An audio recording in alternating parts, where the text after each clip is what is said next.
We did it, everybody. First and foremost, I just want to thank all of you for helping me reach 500 subscribers. I never thought I'd be able to say that sentence out loud. It's insane to me that 500 people have decided to just willfully follow along on this rambling journey of mine where I just kind of spit nonsense about books and sit here for like 10 to 15 minutes at a time. So thank you. And I thought as a fun sort of celebration, I would finally force myself to sit down and answer the age-old question that I've gotten from so many people. What are my favorite books ever? This list is always changing in my mind. I never have an exact answer to this. It honestly intimidates me a lot, but to sort of celebrate 500 subscribers, I decided that I should put a list together. So to reflect my favorite books at this time in the year 2022, here's the list of them. Here are my favorite books of all time.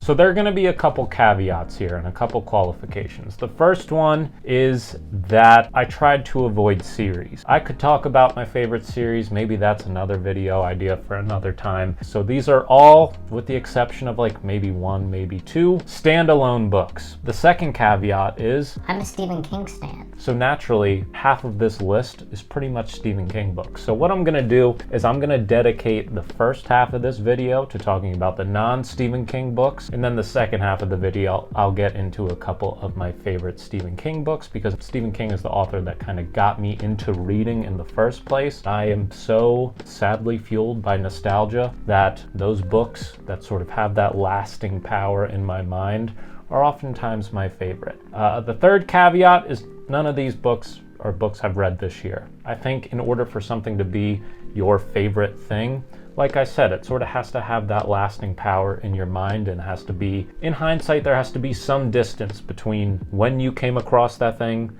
and when you are thinking of it as your favorite now. So these are not books that I read in 2022. The first book I'm going to say is on my list of my favorite books of all time.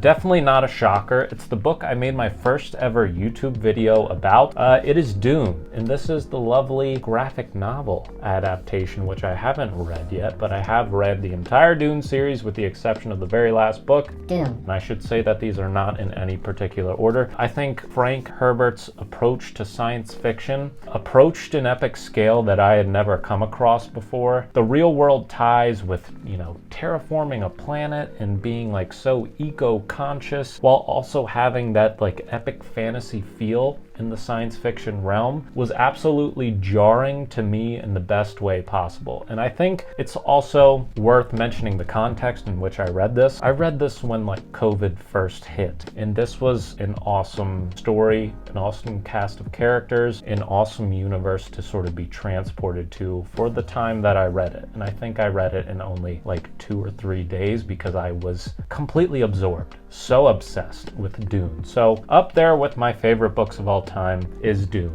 It can be very intimidating, confusing. You're probably gonna have to look up a lot of stuff and flip back and forth between the appendix and the back of the book. But if you haven't read Dune, it is one of my favorites ever, and I definitely recommend it.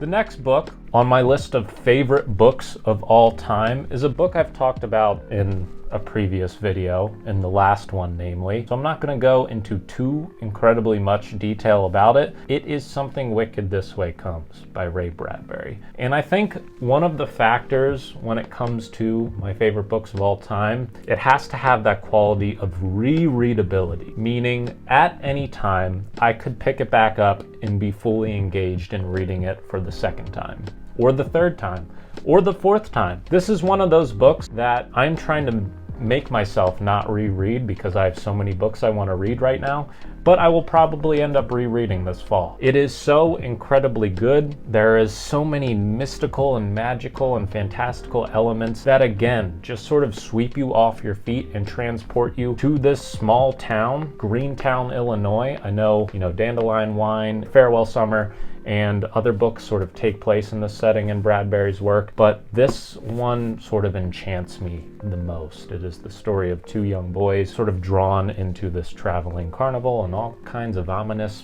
terrifying, crazy, magical things happen, and it's just a lovely walk down nostalgia road. And if you haven't read it, I recommended it in my horror reads, my fall reads for this year, so check it out. The next book that is on my list of favorite books ever is probably not the book that people most associate with this author. It is Mother Night by Kurt Vonnegut. A lot of people, when they think best Kurt Vonnegut books, they probably think Slaughterhouse-Five, Cat's Cradle, which I do love, both of those respectively. Mother Night hit me in a much different way, even though it still does sort of the same things that Kurt Vonnegut is known for. It has those elements of dark humor, and it is extremely emotional. There's a lot of very, very sad things that happen, but I also found myself laughing out loud at so many different sections of this book. It is about a guy named Howard Campbell who is awaiting trial for war crimes. He worked as a Nazi propagandist during World War II before he was hired by the US to become a spy for them. So there's this like push and pull and balance to be struck with, like, was he doing the right thing? Was he doing the wrong thing because he was a Nazi propagandist before that? All kinds of crazy characters come into the fold as we're reflecting on the past, looking at the present while he's awaiting his trial. And again, it's such a ridiculous situation with such ridiculous characters, but there is so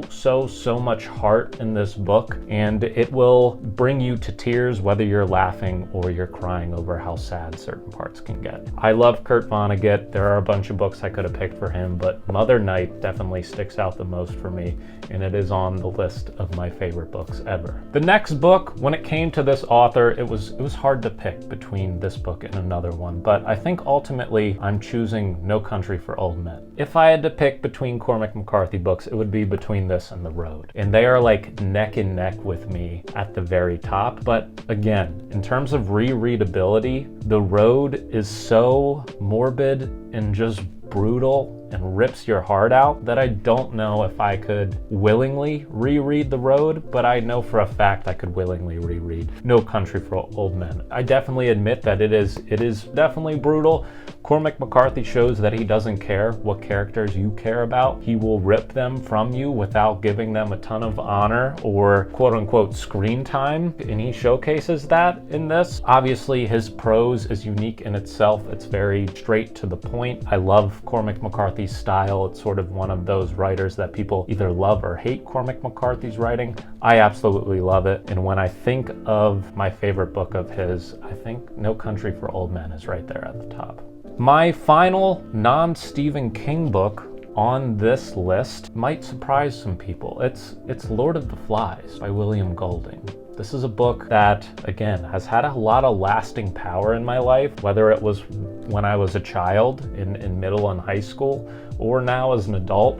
I find this book only to have gotten more terrifying as I've aged. It is crazy what the kids face in Lord of the Flies. If you somehow have not read Lord of the Flies yet, these boys are on a plane. It crash lands on an island where there are no adults. It is just these kids, and they sort of just have to like find a way to survive and, you know, rouse some semblance of society with themselves. And as you can imagine, with a bunch of teenage boys, preteen boys, crap hits the fan so quickly, and it is incredibly intense and moving, terrifying, sad, and it's this sort of creeping dread up until the very end. It's a pretty short book, but I think it is insanely impactful. My final selection before the Stephen King section. Okay. My favorite 4 books by Stephen King. Again, I'm avoiding series here, so first and foremost, quite likely my favorite book of all time, Salem's Lot by Stephen King. This is a reinvention of Dracula in a small town called Salem's Lot, where the main character just notices some fishy stuff happening, some kids going missing and coming back not quite the same, and before you know it, this town is sort of overcome by vampires in a very creepy, subtle way. This was the first sort of like adult, quote-unquote adult book I read in my life, and again, all these picks are fueled by nostalgia.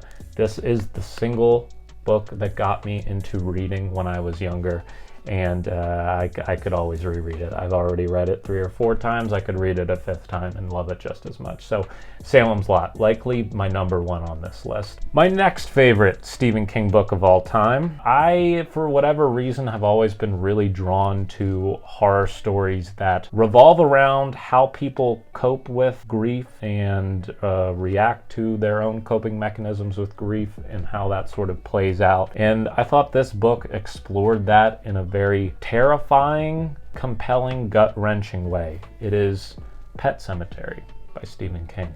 This is not just about animals people are trying to bring back to life, where there is the cemetery that is known to bring people's pets back to life. When you bury them, they resurrect, but they're not quite the same. And you know, some bad stuff happens to our main character's family members. I won't spoil any of it, but you can sort of see where that leads when you have a cemetery capable of resurrecting pets, at least. So what happens if humans are introduced to the fold? I'll leave it at that. This book is terrifying. It is one of the few books, maybe at the time I read it, I wasn't too crazy deep into the vast catalog of horror I've read at this point, but this had me checking behind shower curtains and looking over my shoulder in the middle of the night. The next one, The Shining, and this is probably the least good-looking edition of this book, but it is the one I have. The first edition hardback. It costs as much as my mortgage, so I'm not going to be buying that anytime soon, but I'm satisfied with this one. I've also reread this book multiple times. We have a teacher who is laid off, Jack Torrance, and he decides to take up the gig of being the sort of caretaker of the Overlook Hotel. Turns out the hotel's haunted. You know,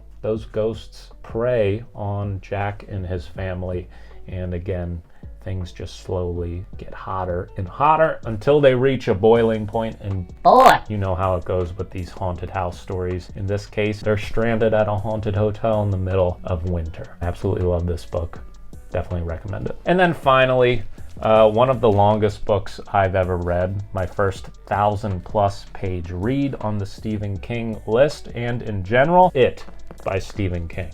You also probably know what this book is about already. It was an absolute odyssey for me. And in the middle of summer, I had so much going on. I was in college when I read this. There was so many stressors in my life, and this managed to just whisk me away for like 2 weeks. And seeing that narrative structure of the before and after when they're kids and they're kind of dealing with this evil entity in Derry, Maine, coming back together, putting together the pieces in a magical experience for me. There are, of course, many scenes in here that don't age particularly well and probably were very, very off-color even at the time and are certainly now, but it will always stick out in my mind when it comes to my favorite books ever. That's it for the Stephen King section, and that's it for the whole video. Hopefully, now that you see what my favorite books of all time are, you can share some of your favorite books. I would love to see the comment section full of all of your favorite books, because I think it's so interesting to see what other people's preferences are. I think it tells a tale of not only what their reading interests are, but also of who they are as a person. Let me know in the comments what your favorite books of all time are. Let me know if you've read any of the ones that I just talked about. And again, thank you so much for 500 subscribers. Let's keep it going. To the moon. Peace.